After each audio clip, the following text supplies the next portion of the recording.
Good day everyone, I'm Tiffany Shane Magdayo from grade 11 UMS 1 and I'm here today to discuss with you a report about personal relationship. So what is personal relationship? Personal relationship refers to close connections between people formed by emotional bonds and interactions. These bonds often grow from and are strengthened by mutual experiences. There are three kinds of personal relationship. These are family, friends, and partnership. In family, there is unity among the members. They all look up to each other through good times and bad times.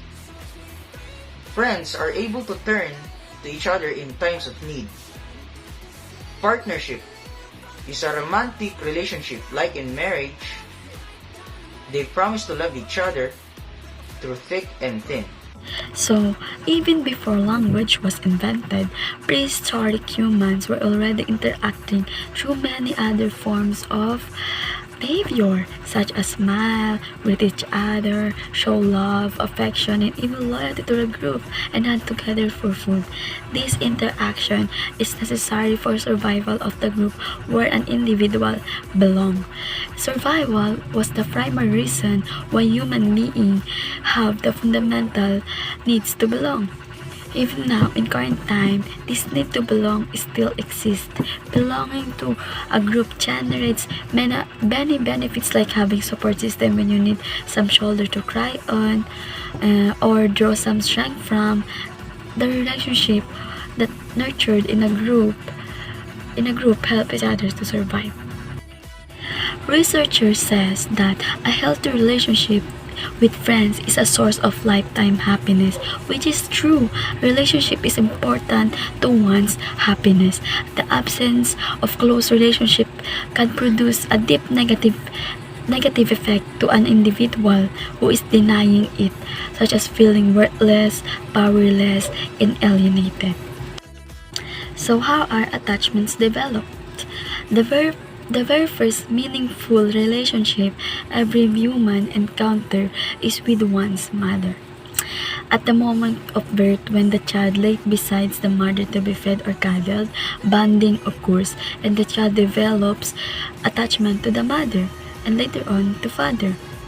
A mother who gazes at her child's face and the child responding with a smile are foundation of our sense of physiological and psychological well-being. Ainsworth attachment theory.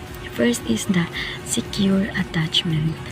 Children will feel confident that the attachment figure will be available to meet their needs. They use the attachment figure as a safe base to explore the environment and seek the attachment figure in times of distress. And they will grow up to a more stable relationship. The second one is the avoidant attachment. Children do not oriented to their attachment figure while investigating to the environment. They are very independent of the attachment figure both physically and emotionally, and the child senses rejection will lead to detachment. The last one is the anxious ambivalent attachment. When the caregiver is inconsistent, the child may develop mixed feelings. So, what is attraction? Attraction is the action or power of evoking interest, pleasure, or liking for someone or something, like when you pick a movie, you get interested in it, that's why you pick it. So, what drives attraction? According to Helen Fisher, attraction is primarily based on physiological or certain hormones that person who get attracted to others pick up their noses. Being attracted to another person may also be liking their genes that are perceived through their physical looks, like you're interested in a person that have long hair or white skin, like that. Other reasons for attraction. First one is transference. Sometimes we meet people we are reminded of someone we knew in the past. That is transference. Propinquity effect.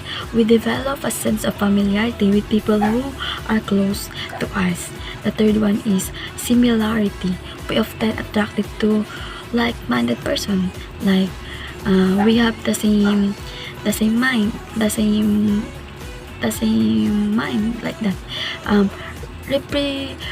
That the fourth one is the reciprocity. We like people who like us back. In our generation, we call this crush back.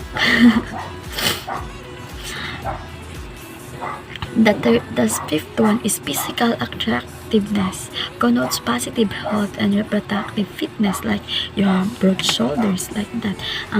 The last one is personality, possessing desirable traits such as optimism and empathy, like that. So I have a questions.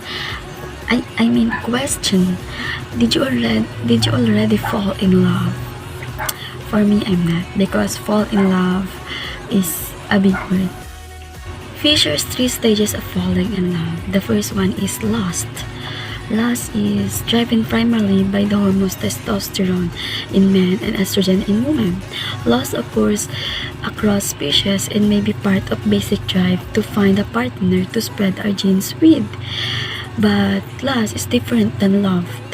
Injecting men with testosterone makes them desire a potential lover more, but not necessarily fall in love by the lasting way. The second one is attraction. In this second stage, you begin to obsess about your lover and crave his presence. Your heart races when you don't feel like eating or sleeping. You may even get sweaty palms. You feel a surge of extra energy and excitement as you fantasize about the things you'll do together. These feelings are created by 3 chemicals: norepinephrine, dopamine, and serotonin. The third one is attachment. Attachment involves wanting to make more lasting commitment with your loved one. This is the point at which you may move in together, get married, and have children. After about 4 years in a relationship, dopamine decreases and attraction goes down. If things are going well, it gets replaced by hormones oxytocin and vasopressin, which created the desire to bond, affiliate with, and nurture your partner. You want to cuddle and be close to them, share your deepest secrets with him or her. You plan and dream together. Love and intimacy. What is love? We define love as a feeling of deep affection, passion, or strong liking for a person or a thing. It is an emotion, a feeling, a virtue, an action, and an experience. A feeling of devotion or adoration toward God or a God. A feeling of kindness, concern by God or a God toward humans. Sexual desire or activity, the pleasures of love. Components of love. The first one is intimacy. Being intimate with another person is about being open and vulnerable to that person whom we deeply trust, who we feel connected with, and who value us with unconditional positive regard, which is viewing the other person with complete trust and free suspicion or negative thought. Commitment is an act of deciding to consistently fulfill and live by agreement made with another person, entity, or cause, and where the values of integrity and respect serve as a guide to one's behavior and thinking. Commitment in love relationship is expressed continuously in caring, loving actions for the beloved. Passion is defined in genetic terms is the tense state of being that drives and consumes a person to pursue an interest, a scene, or a person. In terms of romantic love, passion connotes sexual attraction as well as intimacy.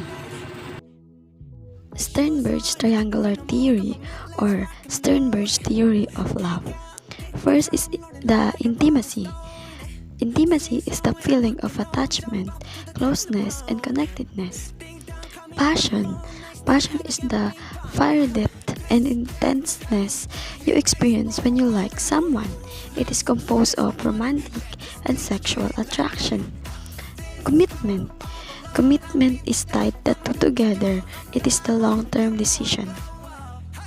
Commitment. What is commitment?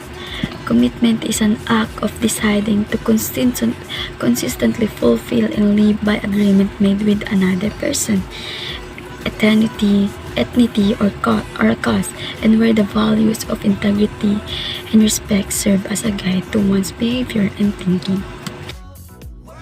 The three variables of commitments: accumulation of all rewards of the relationship, temptation of alternative partners, and investments made by couple in the relationship. Behaviors of married couples. Criticism. This happens when there is the absence of unconditional positive regard to each other in a relationship. Constantly finding fault in the other partner will result in negative feeling and resentment. Criticism. Ayun yung pag hindi nararamdaman yung unconditional love para sa isa't isa, doon na papasok ang criticism. Doon na mag-uumpisa na i-criticize ng isang mag-asawa ang isa't isa. Lalo na, kumarang sabihin ng lalaki, dapat babae ka, dapat nasa bahay ka lang. O kaya naman, nasabihin ng babae, o dapat lalaki ka, dapat ito yung nagtatrabaho. At doon na mag-uumpisa, ito rin na nilang hahanapan ng buros ng isa't isa at mauwi lamang ito sa away. Denial of the existence of conflict. When the other party eludes the presence of a problem and refuses to discuss it, as if belittling the problem, it will result in frustration in the other side of the other party. Conflict. Mangyari lamang ito kapag ang problema ay iniwasan at hindi diniscuss ng mag-asawa at iniisip niya na maliit ang mga problema ito, kailangan ng hayaan. Pero doon ayun yung mag-cause ng frustration sa dalawa at mauuwi lamang ito sa conflict. Contempt. Contempt is present when someone who looks down on the party as inferior does not give unconditional positive regard, aggravates the situation by expressing superiority over the other. Contempt. Ito yung mamaliit ang tayo ng iyong asawa at tawagin siya na kung ano-anong mahasakit na salita at babastusin at mauuwi lamang ito sa away ng inyong dalawa. Responsibilities in a relationship. So first is, be responsible for what you think to the other person. Be responsible for what you promise to do and do not to a person. Ensure the relationship is mutually beneficial. Respect the other's partners involved. Be ready when support is needed. That's all. Thank you for watching and spending time with me and my group mates.